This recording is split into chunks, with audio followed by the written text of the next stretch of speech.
So here you're gonna see Koa get scared by a mop broom just for a second, and I do a correction and we start moving back on where we're going.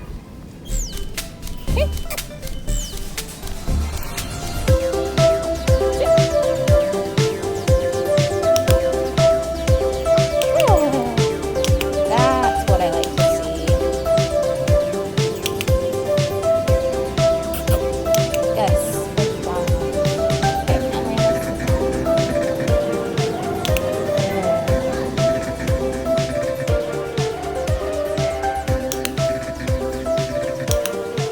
Yes. Very good, Beanie. Focus. All the way.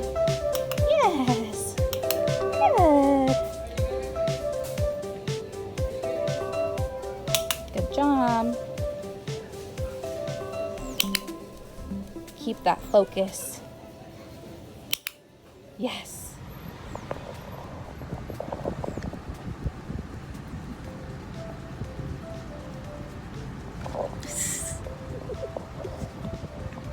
Hi, Beanie.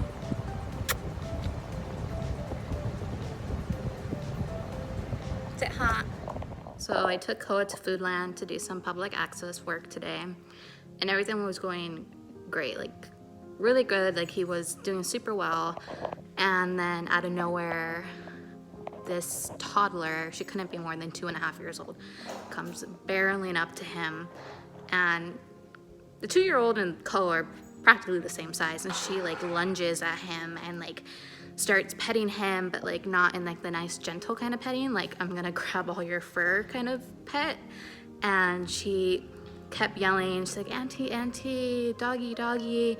And I was very politely trying to tell her, you know, hi sweetheart, I'm sorry, he's working right now, can you please not pet him? But she's 2.5, like what does she get out of it? And then it looks like either her aunt or her mom came and was like, oh no, sweetheart, you have to ask before you pet, which I'm like, okay, that's good. But of course she wasn't listening. And so I was like, you know, he's actually training right now. Could you please not pet? And they were still just watching her pet Koa. And at this point she was like practically on top of him. And Koa was a champ through the whole thing, and he honestly just thought he was getting cuddles. I don't cuddle him like that, so I don't know why he thought he was getting cuddles, but he did, and he didn't seem to mind. But of course I don't want children or anybody coming up and petting him while we're working. And so finally mom or aunt, somebody came up and was like, you know, just take her, just grab her. And they're like, oh, we're so sorry. And as they were pulling the child off of Koa, she started bawling her eyes out. So I made a small child cry today. Not intentionally, but I did make a small child cry today. It should also be noted that had this not been Koa and had been a dog that was not trained, that was aggressive, that was anxious, you know, this could have ended up much worse than Koa just standing there taking all the cuddles or attempted cuddles.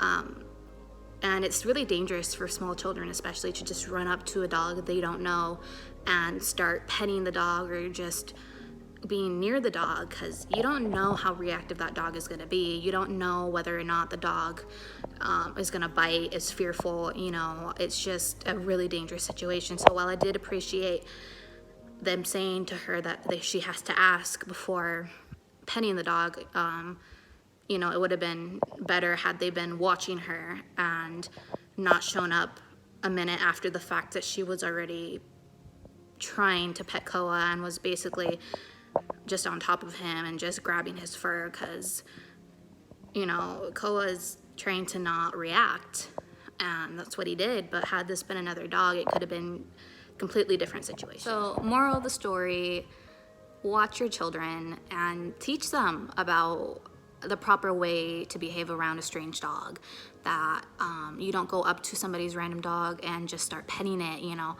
especially if you see a dog with a vest on, you know, obviously she was 2.5, so she can't read, but it should be the parent's responsibility to watch the child and make sure that they tell the child, hey, that dog is working, that dog has a job, or, you know, just along the lines of, you know, you don't go up to random people's dogs and try to pet them, you know. I get it if you're like at a dog friendly place and stuff, still you have to ask before you pet, because even if the dog is friendly, maybe the handler just doesn't want you to pet the dog, you know. You're not entitled to pet any dog you see, and I think that's something a lot of people struggle with, because they see a dog and they automatically assume, oh, cute fluffy puppy, I must pet it. But, you know, petting the dog could trigger stress for their handler. It could just be a whole different, all different kinds of situations. So just watch your kids and educate them about how to properly meet or greet a strange dog they don't know. And there are dogs that you just aren't allowed to acknowledge, like service animals or guide dogs.